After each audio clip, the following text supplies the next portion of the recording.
والهجرة الانتقال من بلد الشرك إلى بلد الإسلام.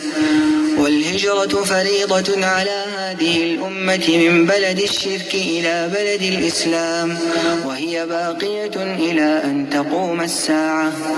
والدليل قوله تعالى: إن الذين توفاهم الملائكة ظالمي أنفسهم قالوا فيم كنتم؟ قالوا كنا مستضعفين في الأرض.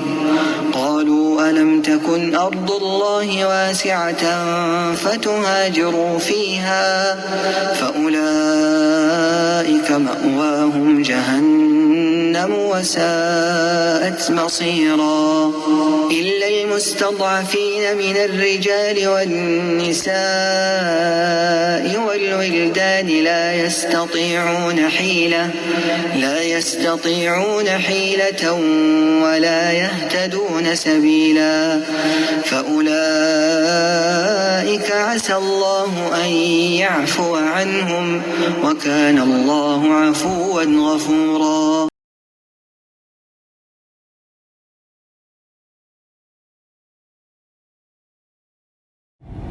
Assalamu alaikum warahmatullahi wabarakatuh, and welcome to another video. So I wanted to speak about the issue of hijrah, making hijrah versus moving overseas. And I don't mean intention, but I mean how people approach hijrah. Okay? Now, I just want to know, in the comment section, you can mention, when you hear the word hijrah, what comes to mind? What words, synonyms, supportive vocabulary that would reinforce or make a person understand what hijrah means in your mind, or what it means to you. What words would you use? I'll give you an example of what I mean in another sense. When a person talks about establishing a business, right, and having long-term goals versus short-term goals, what words would you use to make a person understand what starting a business, a successful business, and running it over the long run would entail? I think a person would use words like sacrifice, determination, ambition, determination, keep not giving up. These are things that you would tell a person when you are describing or encouraging them or giving them information about a business and running it and being successful and sticking with it and things like that. So likewise, hijrah has its connotations, it has its indications, it has its rights, okay? And moving has its descriptions, its connotations, and mentalities, okay? So basically what I'm saying is, a lot of people who they haven't understood, in reality, they haven't understood hijrah, maybe they haven't made it to that level in their understanding. And I'm not even going to say that that's a condition to have a level, a high level of understanding of hijrah before you make your intentions for it. The desire has to be there. You have to know that you got to say your religion, leave the lands of non-Muslims and things like that. And I believe that the levels come over time. The understanding of the gravitude of hijrah comes over time, with experience, with trials, with tests, things like that. It grows. But many people approach hijrah like moving. Move into another neighborhood, move into another state, if you're from the United States, or another province if you're from, whatever country you're from. Moving, when you move somewhere, you are entitled to say what you want, what you don't want, what it should be, what it shouldn't be, because I'm paying my money, and I'm going to get the best for my money. I'm going to get as much for my money as possible. That's moving. Usually when people are moving somewhere, they are very particular. They have a lot of demands, which you have a right to do so. There's no sacrifice involved, right? So people approach Hijrah as if they're moving. Like they're moving somewhere. They literally like, I moved overseas. Hijrah, on the other hand, is, I have to say it again, it is worship. So when worship comes to mind, what do you think of? Patience, endurance, forbearance, right? When we're praying, don't we have to be patient? When we're making Hajj, don't we have to be patient? We have to endure. We have to have forbearance, right? Hajj, Umrah, any agitation, people are not going to say, like this is crazy, No, you're going to be patient because it's Hajj and you want your Hajj to be accepted. Okay? Same mentality has to be approached when it comes to Hijrah. Just because you are physically moving yourself does not mean you can have the mentality that I am moving somewhere. I'm just moving over there. If you made your intention for Hijrah.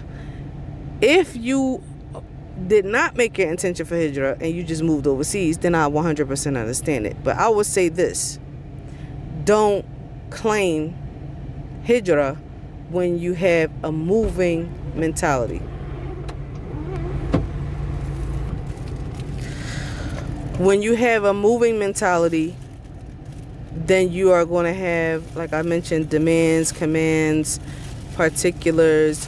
You're going to be very critical of what you get. Not saying that when you make Hijrah, you can't make yourself comfortable and things like that. However, Hijrah should be approached with humbleness, with understanding, with readiness to sacrifice, to sometimes be uncomfortable. Okay, those are the characteristics of worship. Uncomfortability, contentment, patience, endurance. Those are the characteristics of worship, and Hijrah falls in that category. If you read the Seerah of the Prophet ﷺ and you read about the Sahaba and their journey from Mecca to Medina, they sacrificed. They went through trials. Okay? A person who is in need, and you're in need, that's another thing too. When you're making Hijrah, aren't you in need? Right? You're in need. You're trying to save yourself, correct? Trying to save your religion. Okay, I'll give you another example. Modern day example of people who come with humbleness and neediness and readiness, endurance. Refugees. Would you accept that a refugee coming from a war-torn country, coming to the West in full need, would you expect them to have the speech of someone that is entitled, or be picky about where they're living, or have commands and demands? No, that wouldn't go, would it? You wouldn't accept that. You'd be like, well, I mean, you're in need. Didn't you just come from somewhere worse? So you should be patient. You should be grateful for where you are, right? Why are you complaining when you just came from somewhere where, your life was in danger, you have instability, all sorts of things? You would look at that person as if, okay, well, something's wrong with you, because someone in your position has no right or no position to be commanding and demanding anything. It's not exactly the same, because you are coming over here on your own dime. You chose to come. However, desperation for saving yourself because of your condition in the West you should have the same exact type of humbleness, endurance, patience when approaching hijrah. So I hope I'm clear as relates to what's the difference. When you move somewhere and you're paying your money, you can be entitled.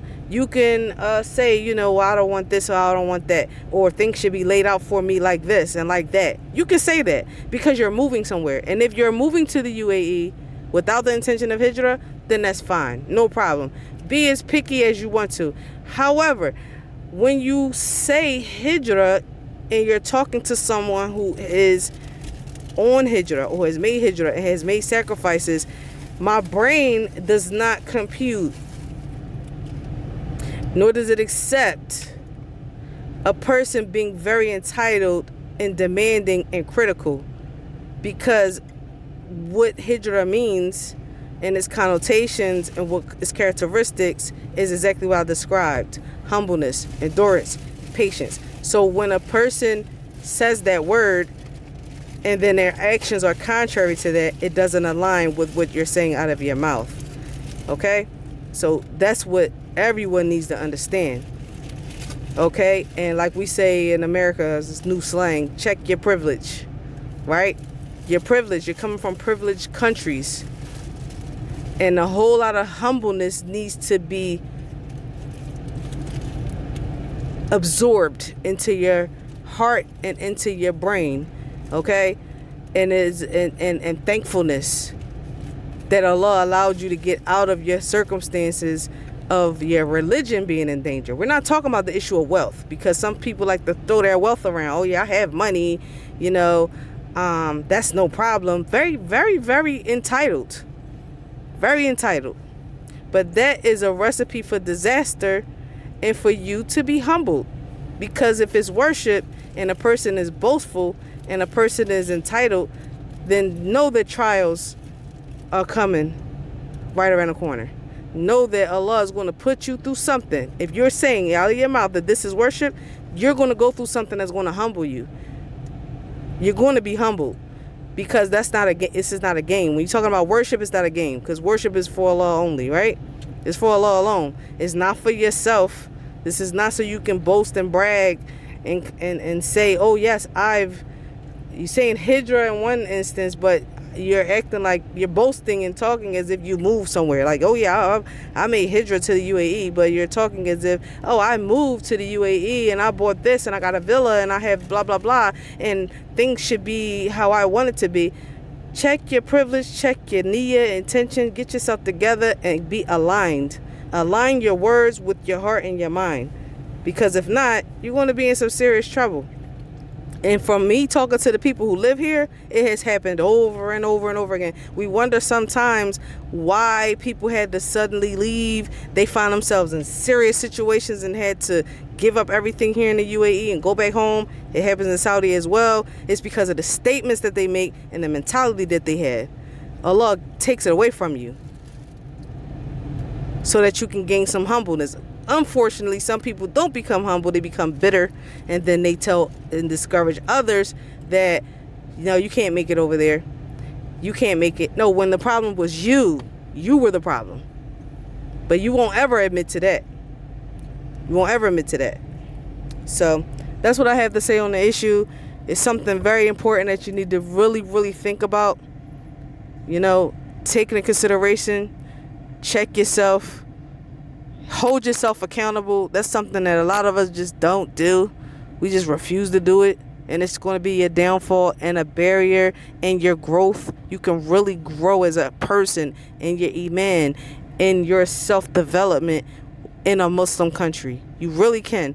But the arrogance, the unwillingness to change, the unwillingness to be humble, the entitlement, all of these barriers and sicknesses that we come with from the West stops us from growing. And ultimately, you get bored here because you didn't grow, and you want to go back to what matches your arrogance, entitlement, and your sickness, where you came from. If you don't get it out, you're eventually going to go back with the people who you love, because that's where you're coming from. That's the mentality that you came from. So that's who you're going to be with. It happens all the time. People leave here to get bored. Been here 15 years, 17 years, 20, 25 years. They're making plans to go back. SubhanAllah. Why would you do that? Your heart never grew. It never grew. You never gravitated to what's here. You never did any work on, no inside work. Okay? So that's something to think about.